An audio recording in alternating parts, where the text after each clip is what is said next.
కాలుష్యంతో సతమతమవుతున్న తమ గ్రామాలను కాపాడాలని ముఖ్యమంత్రి రేవంత్ రెడ్డికి సంగారెడ్డి జిల్లా జిన్నారం మండలంలోని 5 గ్రామాల జేఏసీ విజ్ఞప్తి చేసింది. సోమాజిగూడ ప్రెస్ క్లబ్లో ఏర్పాటు చేసిన విలేకరుల సమావేశంలో ఖాజీపల్లి, గడ్డపోతారం, కిస్రేపల్లి, అలీనగర్, గండిగూడెం జేఏసీ నాయకులు రమాకాంత్ దండే, మహేష్ నాగరాజు, కిరణ్లు మాట్లాడారు. తమ ప్రాంతాల్లో ఏర్పాటు చేసిన ఫార్మా కెమికల్ పరిశ్రమలు నిబంధనలు పాటించకపోవడంతో ఆ ప్రాంతాల్లో నివసిస్తున్న ప్రజలు, మూగ జీవాలపై తీవ్ర ప్రభావం చూపుతున్నాయని, ఇలా పారిశ్రామిక వ్యర్థాలు వాయులతో కలిసి తమ గ్రామాల ప్రజలు తీవ్ర అనారోగ్యాల బారిన పడటమే కాక మూగజీవాలు అంతరించిపోతున్నాయని ఆవేదన వ్యక్తం చేశారు.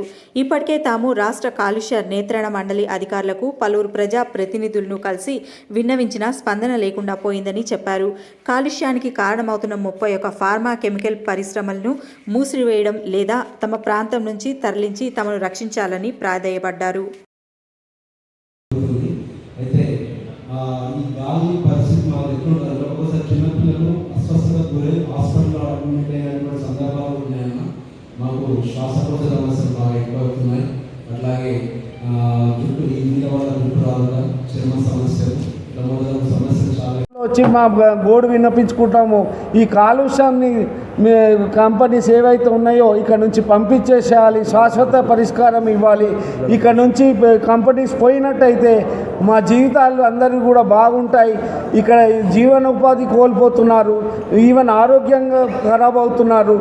మనకు అబార్షన్స్ కానీ, హెయిర్ ఫాలింగ్ కానీ, హెల్త్ సమస్యలు ఎన్నో ఉన్నాయి. ఈ హెల్త్ ఎమర్జెన్సీగా ప్రకటించాలని ఈ సభాముఖంగా సీఎం గారిని కోరుతున్నాము. హెల్త్ ఎమర్జెన్సీ వచ్చినట్టయితే ప్రజల ఆరోగ్యం మెరుగుపడుతుంది. మాకు మంచినీటి వసతి లేదు. దీనికి మంచినీటి 200 లీటర్స్ చొప్పున అందరికీ కూడా ఈ కాలుష్య గ్రామాలకు సుప్రీంకోర్టు మా ఆరోగ్య భద్రతకు ముప్పు ఏర్పడింది. దీనికి ఆరోగ్య భద్రత చాలా important. Public safety, public health చాలా నష్టం జరుగుతుంది. అక్కడ లేదు, నీళ్ళు కూడా లేవు. మంచిగా నీళ్ళు కానీ ఈ మంచినీటి సౌకర్యం కూడా ఈ ఊరికి లేదు. మొన్న బస్ సౌకర్యం దామోదర్ ఉన్నాయి. మినిస్టర్ గారిని హెల్త్ ఎమర్జెన్సీ ప్రకటించాలి. ఈ గ్రామంలో తగిన నివారణ.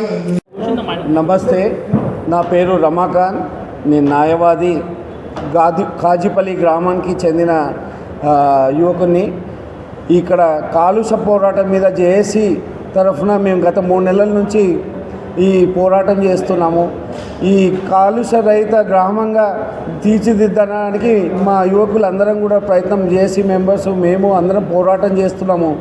కానీ ఈ ఇండస్ట్రీస్ ఏవైతే ఉన్నాయో, కెమికల్ ఇండస్ట్రీస్ గడ్డపోతారంలో, ఖాజీపల్లి గ్రామంలో ఉన్న ఇండస్ట్రీస్ అన్నీ కూడా ఈ కాలుష్య వ్యర్థాలని, ఎట్లాంటి కాలుష్య నియంత్రణ చట్టాలను పాటించకుండా వదలడం వల్ల మా ఆరోగ్య భద్రతకి ప్రమాదం ఏర్పడింది. మళ్ళీ వాగులు, కుంటలు, చెరువులు అన్నీ ఖరాబ్ అయిపోయినాయి. చాలా ముప్పు ఉంది.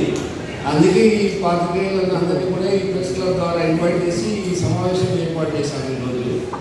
అయితే దీన్ని డీటెయిల్గా మా వాళ్ళు ఇంటికి వస్తున్నారు.